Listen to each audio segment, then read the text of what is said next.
Hey guys, welcome back to my channel and welcome back to another topic. Hi, I'm Shani Mondol from West Bengal.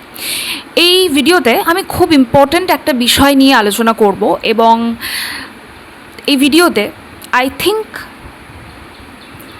এই টপিকটা খুব বেশি discuss হয়নি যেটা এই ভিডিওতে হতে চলেছে। তো ভিডিওটা খুব ইন্টারেস্টিং হতে চলেছে।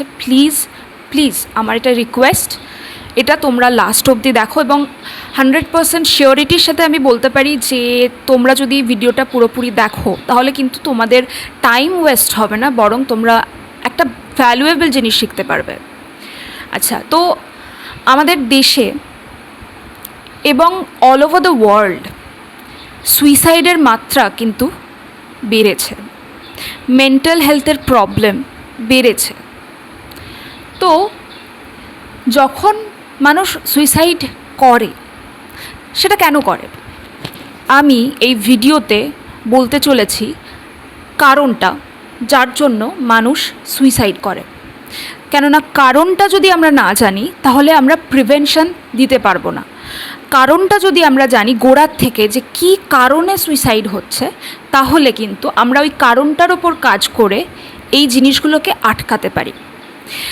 তো কারণটা হচ্ছে খুব সিম্পল একটা বিষয়, যেটা প্রত্যেক দিন আমরা একটু একটু করে প্র্যাকটিস করলে এটাকে কম করতে পারি, মানে এই কারণটাকে পুরোপুরি মুছে দিতে পারি।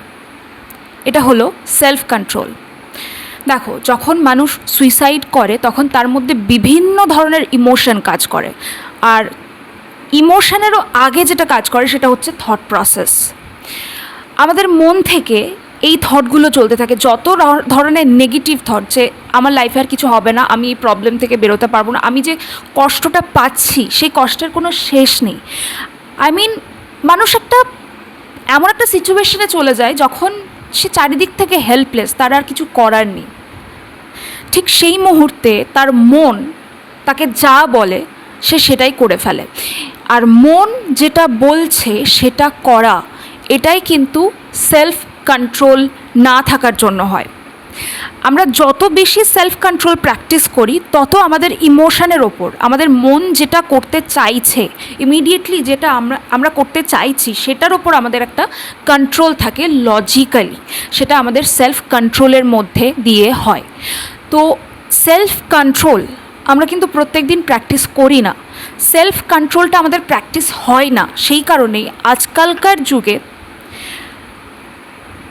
যখন এই সেলফ কন্ট্রোলটা এত বেশি উইক, তখন মানুষ এই রকম একটা পরিস্থিতিতে যায়, এরকম একটা প্রচণ্ড বাজে ডিসিশন নেয় নিজের লাইফের সাথে, সেলফ কন্ট্রোল না থাকার কারণে। তো আমরা এই সুইসাইডটা আমরা অনেকটা পরিমাণের মেন্টাল হেলথ প্রবলেমটা কমিয়ে আনতে পারি শুধুমাত্র একটা চেঞ্জেস দিয়ে, প্রত্যেক দিন সেলফ কন্ট্রোলটাকে প্র্যাকটিস করা।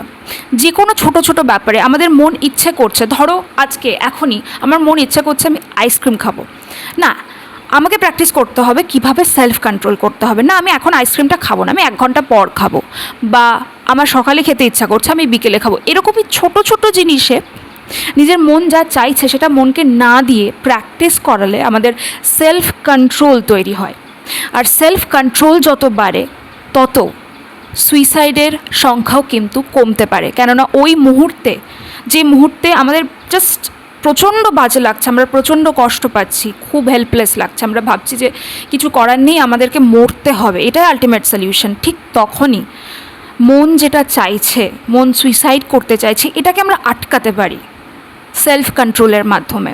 ভিডিওটা যদি ভালো লেগে থাকে, আর মোস্ট ইম্পর্টেন্টলি ভিডিওটা যদি তোমাদের ইম্পর্টেন্ট মনে হয়, তাহলে প্লিজ ভিডিওটা অনেক অনেক অনেক শেয়ার করো, যাতে এটা সবার কাছে যায়, যাতে সুইসাইড অন্তত আটকায়। কেননা আমাদের এই লাইফটা খুব সুন্দর এবং আমাদের এই লাইফ থেকে অনেক কিছু শেখার আছে। তো না শিখে লাইফটাকে এরকমভাবে শেষ করে দেওয়া, এটা কিন্তু কোনোভাবেই কোনো কিছু সলিউশন না। তো till then stay positive and stay healthy. আর ভিডিওটা যদি ভালো লাগে তাহলে please subscribe to my channel now, and আমাকে কমেন্ট করে জানাও যে আর কী ভিডিও তোমরা দেখতে চাও, অ্যান্ড অবভিয়াসলি একটা লাইক করে দিও যদি ভালো লাগে। বাই।